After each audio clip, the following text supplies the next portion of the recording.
Denge gel, denge Kurdistaniye.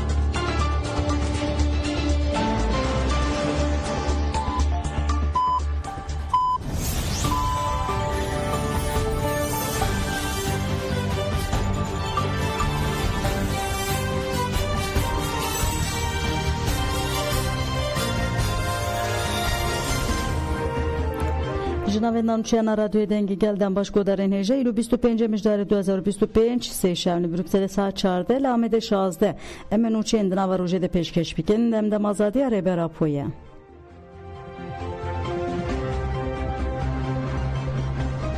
Hevseruke gişçiya ve kevi demokrasiya gelan dem parti Tülay Hatimoğulları pişti civina jinan ameclise ya partiya xwe pirsen rojduma vanan bersivan. Tülay Hatimoğulları ser pirsa ji bu hevdîtina bireber Abdullah Öcalan re hevdîtina weke dîrokî bi navgero got ew hevdîtineke bû ku herkes li bendê bû. Em dikarin bibêjin ku hevdîtin erênî bû. Piştî ku komîsyon sibe bicive serokê komîsyonê Mankur Turmuş dê daxuyaniyeke pêwîst bide. Em dixwazin qeydên civînê ji raya giştî werin eşkere Lebele biryara li ser vê yekê dê ji hêla komîsyona ve were dayîn. Em ê pêşniyaz bikin ku ew ji raya giştî werin eşkere kirin. Em dixwazin ku ew ji bo tevaya Tirkiye bi eşkereyî werin parve kirin.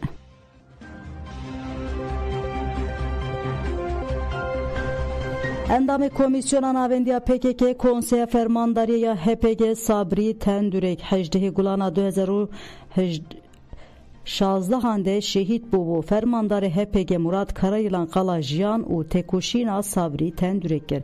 Dibêje ew bîna hesinekî bû qehremanekî ji pola bû. Di sala 1908 nihan da tevlî nav refî gerîla bûye û ji wî çaxê heya roja şehadatê bê navber di şer da cihê girtiye û di dîroka şerê me da xwedan cîv û wareke salê 4-5 da diçe saha rêber Apo perwerda rêber Apo dibînê yani bê tereddüt bû wisa xwe di xeta rêber Apo da wekî milîtanekî mayînde fedayî digirt dest sîstema gerîla jinûva li Dêrsimê ava kirin û heval şandina heya behra reş vekirin qoç girî wa xeta wisa yanî wan da heme rol û keda hevalê Sabrî zêde bû. Kurdistan Bakur tevayî nas dikir. Urgî dere bi meş mikê xwe dê geriya. Yani hevalê Sabrî hevalekî wisa di hindir pratîka gerîla da wisa wekî binê hesinî av bidê bibe polat. Wisa yani diva halî da hinek ew hevalê Masîro dişibin hevde hevalekî wesayî gîştî bû yekê belkî mirov çiqasa hewl bide şûnê wan zûnê dagirtin ama erka me em şûnê ve qehremanan dagirin pratîkekî demdirêj 28 salan ha îspat kirin ku çiqasa dozê da girêdayîne durust paqij bê bedel her tişt dayîn.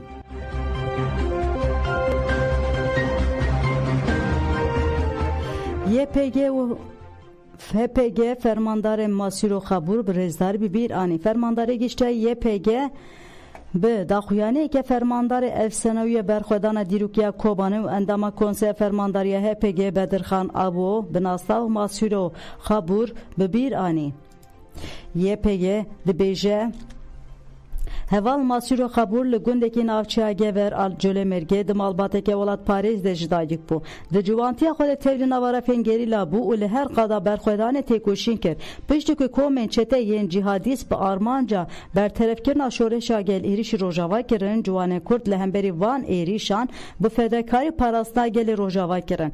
Hevalê Masiro jî di sala 2013 de bi komeke gerîla re ji çiyayên Amanos derbasî Afrînê bû û tevlî parastina gelên Rojava Kurdistan bu. Heval Masiro peşengiya şervanên YPG YPJ kir û gel paraz. Jivur derbasî Kobanê bu gelek cihan şer koordine kir û êrişa çeteyan tekbir. Şervanên YPG û YPJ bi peşengiya Heval Masiro Kobanê parastin. Li navenda bajarê Kobanê li girê Miştenûrê Heval Masiro bi şêwaz û taktikên xwe çeteyên Daişê tekbir. Ew şerê ku Serokvezîrê Tirk Erdoğan digot Kobanê ket hawê bikeve ve guherî berxwedaneke mezin û Kobanê weke Stalingrad tê serdemê navê xwe li dîrokê nivîsan. Bi saya berxwedana dîrokî Kobanê rizgar kirin. Rizgarkira Kobanê jî ne tenê ji bo Kurdistanê ji bo giştî mirovaniyê ve guherî şoreşeke cîhanî.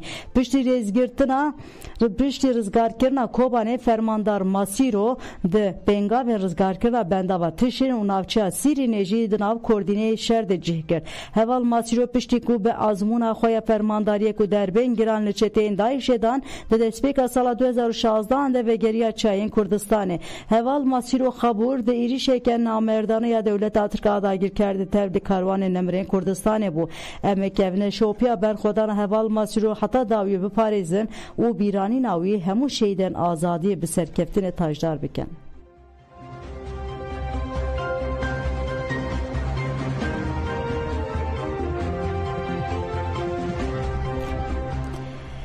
Ziyaretvanên girtiyan bi lêgerîna tazî re rûbirû dimînin. Endamê Komsiyona Şopandina Girtîgehan ya ÖHD ya Rihayê Ahmet Taş tekildarî rewşa girtîgehan axivî wiha got.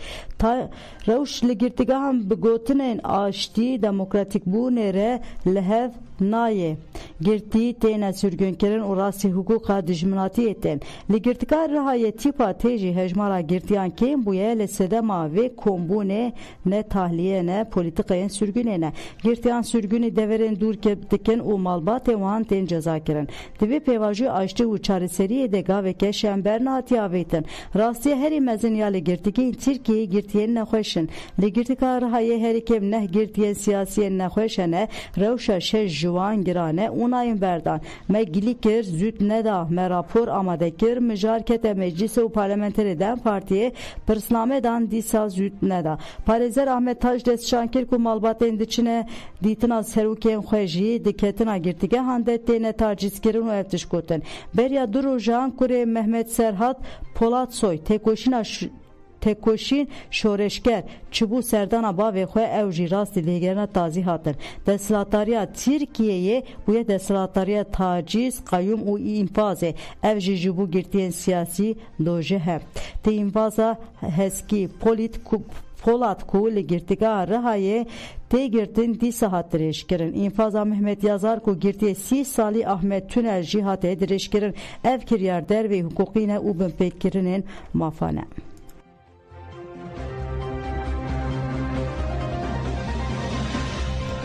Bi pêşengiya Dem Partî û Tuhayê Derê li dîlokê bi malbatên girtiyan re civînek hat darxistin. Civîn bi duruşmaya bi civaka azad re ber bi jiyana azad ve bi beşdariya sedan kesî pêk hat. Di civînê de pêşî parlamentera Dem Partiyê Rihayê Ömer Öcalan axivî bal kişand ser pêvajiya rêbera Podayî dest pêk kirin û wiha dewam kir. Gelê me ji bo azadiya xwe berdilên pir giran dan. Bi têkoşîn û berxwedanê em ketin pêvajiyeke nû berî saleke rêber Apo Bankir Partî û hevalên wî jî bersivdan vê bankê.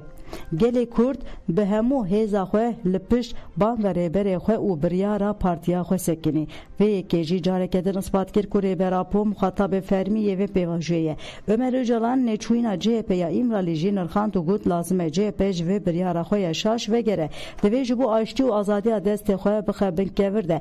Em ji demên dîrokî re derbas dibin. Divê herkes divan deman de biryara xwe baş bide. Li cihê rast bisekine û paşeroja azad ya gelan sabite neke. Ömer Öcalan herî dawî ev peyanda.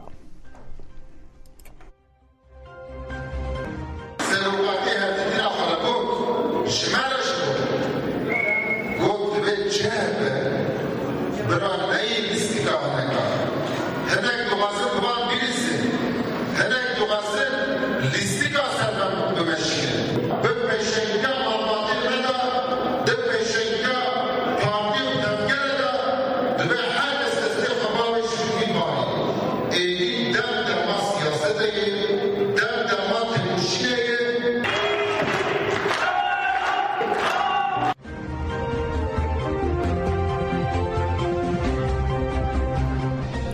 Şînên gerilayan bir girseyê hat ziyaretkirin ji bo endama yê ji astarên Neslihan Akgül binasnav berîtan alan û yek ji fermandarên pêşengên HPG Bedirxan Abo binasta Masîro Xabûr li Wanê şîn hat danîn. Ji bo Neslihan Akgül li taxa derê ya navçeya Artemitê şîn hat danîn û şîn bi girseyê hat ziyaretkirin. Bi sedan kes bi pêşengtiya Meyader, Tuayder û dayîkên aştî çûn serdanê. Girseyê ku li ser riya diçe taxê kom bû bi duruşmeya şehîd mirin û çepikan meş li darxistin. Girseyê sersaxî ji malbatan re xwest. Piştre jî girsey çû serdana şîna Bedirxan Abo ya li taxa Xaçortê. Girseyê hatta mala şînê meş li darxist û duruşmeyên şehîd namirin û bijî seroka pobers kirin. Di şînê de sürû da çarxa şoreşê hat xwendin. Piştre jî hevseroka Meyaderê Hanım Kaya Axivê got heke em îro ziman û nasnameya xwe azad dijîn ev bi xêra bedelên wan dayiye. Hevserokê Dem Partiyê Wanê Veysî Dilekçî jî banga rêber Abdullah Öcalan bi bîr xist û îşaret bi yekîtiya gelê Kurd kir. Serdan piştî kirina duayan û berskirina duruşmeyan bidawî bû.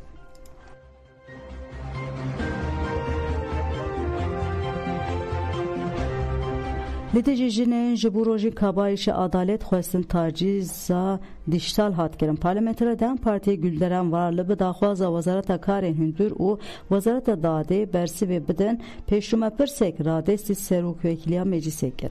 Var li zextên li ser xwendekarên ku beşdarî çalakiya rojên kabayişê bûn revakir û got piştî wendabûna rojên kabayîş bi daxwaza rastî derkeve holê û li gel qadan çalakiya hatı darxistin. Yek ji van çalakiyan jî ya hevalên rojînê bû. Xwendekaran ji bo ku pirs û fikarên xwe yên li ser nebûna ewlehiya xwe û ji rektör re bînin ziman çalakîdan dest pêkirin. Lê hêzên ewlekariyê rê li ber berxwedan girtin û pêşî li pirsên derbarê derxistina rastiya rojînê girtin. Di dema çalakiya xwendekaran de pêşî li ketina rojnamavanan ji bo kampûsa hat girtin. Hevserokê me û şandeya pêrê jî bi heman rengî hatin astengkirin. Xuya dike ku armanca van astengiyan veşartina rastiya derbarê rojên kabayîş de ye. Me derbarê vê mijarê de pêşniyar pirsek pêşkêş saziyên rayedar kir li îro me bersivek negirtiye. Em ê her dem ber bipirsin ka çi bi rojîn hat. Rayedar neçarin ku hemû rastî eşkere bikin. Em ê ji bo hemû jinên hatine kuştin di şasê rojên kabayîş de têkoşînê bikin. Nahêdin doza rojîn werê nixumandin.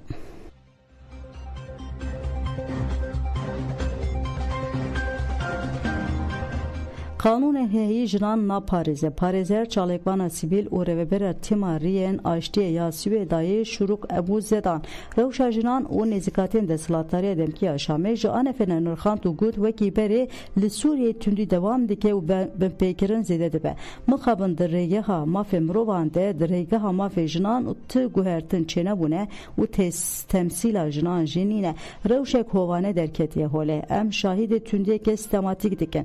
Di êrişên hêzên ewlehiya giştî û komên colanê yên li ser herêmên Peravê û Swêdayê qirkirinên komî hene. Jinê wek çek weke amûrekî şer bi kar tîne û di keseyeta jinê de rûmeta civaka dikin armanc. Desthilatdariya Demkiya Şamê sûceyên têne kirin înkar dike. Desthilatdariya ku sûceyên têne kirin înkar bike ji sûcdaran hesab jî napirse. Şuruk Ebû Zeydan herî dawî dibêje kanûn serdema basê nahatine serrastkirin. Ev kanûn li gorî mafê mirovan û peymanên navneteweyî ne. Aştî ewlehiya mîsoger nakin mafê jinan naparêzin.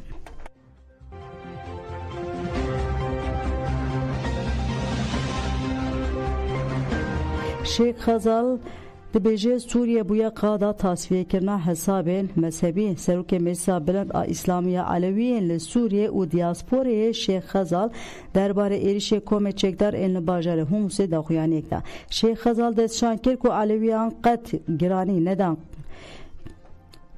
girêdana mezhebî û tucarî jî li dijî rêveberan welayet derneketine. Şeyh Xezal di dewama daxuyaniyê xwe de dibêje civaka Alewiyan ji ber baweriya xwe ya bi rewatiya dewletê anîne çekên xwe radest kiribûn.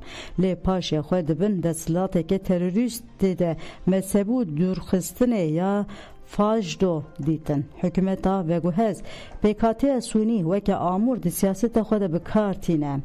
Her çiqasî ku dengên bi bangên adalêta an şermezarkirina zilmê bilind dibin dest bi xîtaba sorkirinê dike. Dravbera me û wê de şerê hebûrê tuneye lewisa nekin. Her wiha Şêx Xezal bank li tevayê Sûriya kir ku gotinên mezhebî û hewldanên derxistina fîtne û cudekariyê dûr bikin.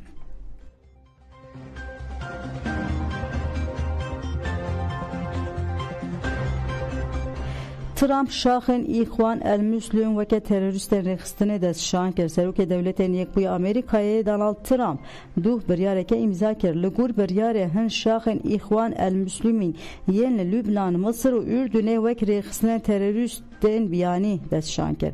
Li gorî biryara Trump îmza kir ev şax tundiyê dikin û gefan li ewleyê û berjewendiyên Dewletên Yekbûyî Amerîkayê welatiyên wê dixwin. Balyozê İsraîlê yê li Netewên Yekbûyî dan don jî got ku ev gav ji bo İsraîl û welatên cîran ên Arab girîng e.